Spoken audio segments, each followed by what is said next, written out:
বিসমিল্লাহির রহমানির রহিম।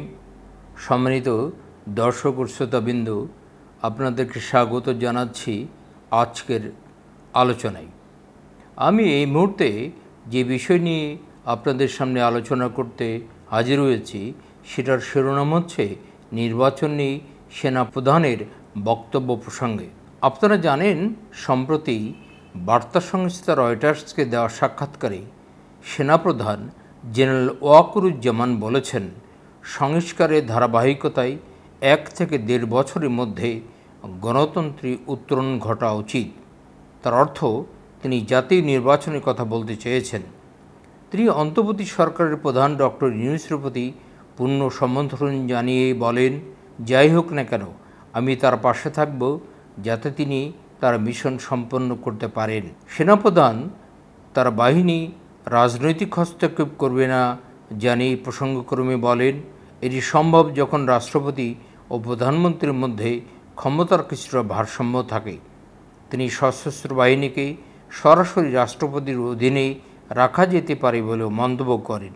যে মুহূর্তে প্রধান উপদেষ্টা জাতিসংঘে অধিবেশনে অংশগ্রহণ করার জন্য নিউ ইয়র্ক গিয়েছিলেন, সেনাপ্রধানের সেই মুহূর্তে এই বক্তব্যটি রয়টার্সের মাধ্যমে প্রকাশ পেয়েছে। তার বক্তব্য দেশজুড়ে আলোচনার বিষয়ে পরিণত হয়েছে, কারণ বক্তব্যের গুরুত্বপূর্ণ বিষয়গুলো রাজনীতি সংশ্লিষ্ট।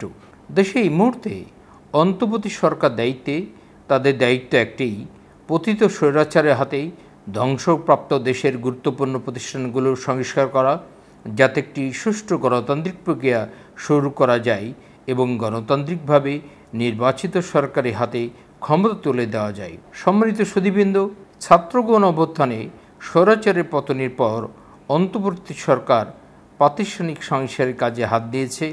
সরকার এর মধ্যে 6টি সংস্কার কমিটি গঠন করেছে।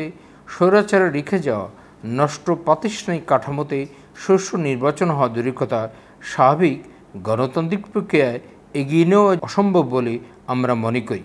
সংস্কার অসম্পূর্ণ রেখে নির্বাচন করার তো কোনো প্রশ্নই ওঠে না। সুতরাং সবার আগে সংস্কারের বিষয়ে একটি জাতীয় ঐকমত্য প্রতিষ্ঠা এবং এর জন্য একটি সময়সীমা ঠিক করে নেওয়া দরকার। সেটি না করা পর্যন্ত নির্বাচনের সময় বেঁধে দেওয়ার সুযোগ আছে বলে আমরা মনে করি না। তবে রয়টার্সের রিপোর্ট থেকে এমন ধারণার সুযোগ আছে যে সেনাপ্রধান সংস্কার সম্পন্ন হওয়ার পরবর্তী 1.5 বছরের মধ্যে নির্বাচনের কথা হয়তো বলতে চেয়েছেন। তিনি যাই বলুক না কেন, তবু তো এককভাবে নয়, সব দলের অংশীজনের সংলাপেই এই নির্বাচনটি কবে হবে তা ঠিক করা উচিত।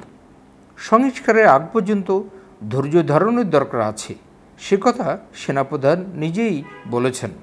রাজনৈতিক দলের পক্ষ থেকেও তার বক্তব্য ইতিবাচকভাবে দেখা হচ্ছে। তারা সংস্কার করে নির্বাচন চায়। রাজনৈতিক দলগুলো নির্বাচনের আগেই দ্রুত সংস্কার কাজ সম্পন্ন করার তাগিদ দিয়েছে।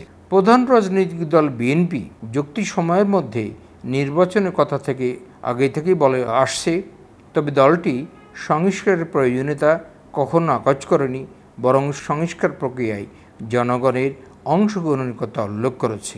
জামাত ইসলামের আমির আগেই অবস্থান স্পষ্ট করে বলেছেন, জরুরি সংস্কার কাজ সম্পন্ন করেই নির্বাচন হতে হবে।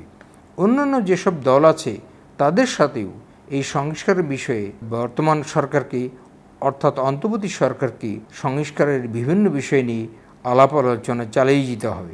নির্বাচন ব্যবস্থা সংস্কার কমিশনের প্রধান বদিউল আলম মজুমদার মনে করেন, নির্বাচনের সময়সীমা নির্ধারণ সরকার ও রাজনৈতিক দলের মধ্যে আলাপ আলোচনার মধ্য দিয়ে নির্ধারিত করতে হবে। সংস্কার কাজে সময় লাগতে পারে বলেও তিনি উল্লেখ করেন। আমরা মনে করি রাজনৈতিক দল সহ সংশ্লিষ্ট সব অংশীজনের সংলাপের মাধ্যমে সংস্কারের জন্য সময় ঠিক করার পরেই নির্বাচনের বিষয়ে আমাদের চিন্তা ভাবনা করতে হবে। সেনাবাহিনী প্রধানের বক্তব্যে একটি আভাস আছে যা গুরুত্বপূর্ণ। তিনি বলেছেন, যাই হোক না কেন তিনি ডক্টর ইউনূসের পাশে থাকবেন। এর অর্থ অস্পষ্ট নয়, অনাকাঙ্ক্ষিত কিছুই যেন না ঘটতে পারে সেই বিষয়ে শুধু সেনাপ্রধান নয়, দায়িত্ববান প্রতিটি দল, প্রতিষ্ঠান ও নাগরিক সমাজের সতর্ক থাকা অত্যন্ত জরুরি বলে আমরা মনে করি। সম্মানিত দর্শক ও শ্রোতাবৃন্দ, আমি এতক্ষণ ধরে যে বক্তব্য রাখছিলাম সেটি শিরোনাম ছিল নির্বাচন নিয়ে সেনাপ্রধানের বক্তব্য প্রসঙ্গে। আমি আর দু একটা কথা বলেই আজকের আলোচনাটি আমি শেষ করতে চাই। সেটি হচ্ছে যে জাতীয় নির্বাচনের ব্যাপারে সেনাবাহিনী প্রধান বলেছে যে আগামী 1.5 বছরের মধ্যেই সংস্কার কাজটি সম্পন্ন হওয়ার পরে 1.5 বছরের মধ্যেই জাতীয় নির্বাচন হওয়া উচিত। এ নিয়ে বিভিন্ন দল নানান ধরনের প্রতিক্রিয়া ব্যক্ত করেছে।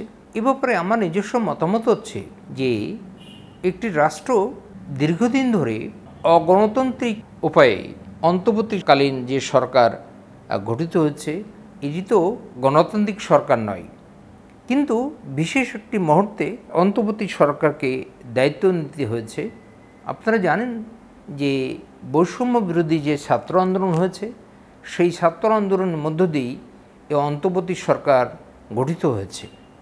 সুতরাং এটি গণতান্ত্রিকভাবে নির্বাচিত না হলেও এই সরকারকে অনেক গুরুত্বপূর্ণ কাজ সমাপ্ত করতে হবে। এবং বৈষম্য বিরোধী ছাত্র আন্দোলনে যে সরকারের পতন হলো এবং নতুন যে সরকার গঠিত হলো, এই সরকার গঠনের পিছনে সেনাবাহিনী খুবই উল্লেখযোগ্য ভূমিকা ছিল বলে আমরা মনে করি। এবং জাতীয় নির্বাচন নিয়েও সেনাপ্রধান রয়টার্সে যা বলেছে তা আমরা যথেষ্ট যৌক্তিক বলে মনে করি।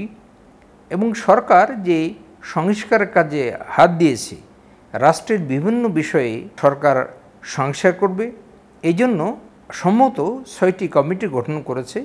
আমরা আশা করি এই কমিটিগুলো যার যার দায়িত্ব দেওয়া হয়েছে, সংশ্লিষ্ট কমিটিগুলো তাদের সংস্কার কাজ সম্পন্ন করে তারা নির্ধারিত সময়ের ভিতরেই রিপোর্ট জমা দেবে। এবং এই সংস্কার কাজগুলো সম্পন্ন হওয়ার পরে যে রিপোর্টটি আসবে, সেই রিপোর্টের আলোকেই বাংলাদেশের যেসব গণতান্ত্রিক দল আছে, বিশেষ করে প্রধান প্রধান রাজনৈতিক দল, তাদের সাথে অন্তর্বর্তী সরকার বিস্তৃত আলোচনা করবে।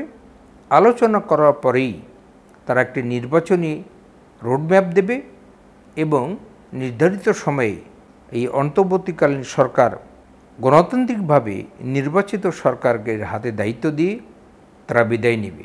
সম্মানিত দর্শকবৃন্দ, আমি আজকে যে বক্তব্যটি শুরু করেছিলাম এটি আর দীর্ঘায়িত না করে আপাতত বক্তব্যটি এখানে শেষ করছি। আপনাদেরকে অসংখ্য ধন্যবাদ।